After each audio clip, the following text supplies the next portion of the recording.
Hey guys, what's going on? Welcome back to Quick Tip Tuesday. Today we're going to be talking about why it's important to pre-wind your winch.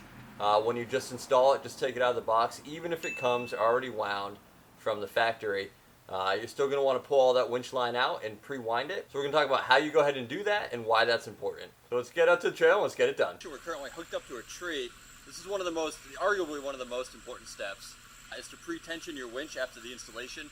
The Apex winch comes pre-wound. You still have to pull that cable out. So you have about 5 rolls left on the drum. And then you're going to put the Jeep in neutral and just kind of let the weight carry it back as we winch forward so we can properly wind that drum. What that does is it allows for no slippage for the first time you use your cable. It gives you a chance to inspect your cable. And if you're using a steel cable, it allows you to set the shape of that steel cable so you can safely pull when you need to pull.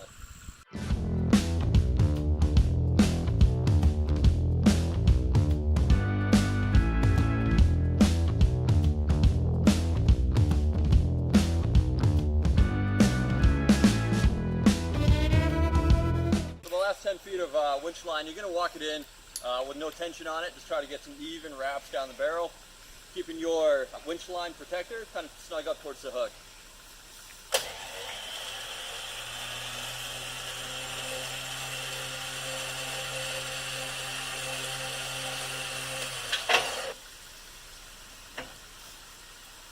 And that's it. Winch is completely installed, pre-tensioned, ready for your first use, ready for your first pull. Hopefully you don't need it anytime soon. So I hope you were able to take something away from that. And like I said before, hopefully you don't need to use your winch anytime soon. But if you do, you know that it'll be ready. So that's it for today. Make sure you like, subscribe, and we'll see you next Tuesday.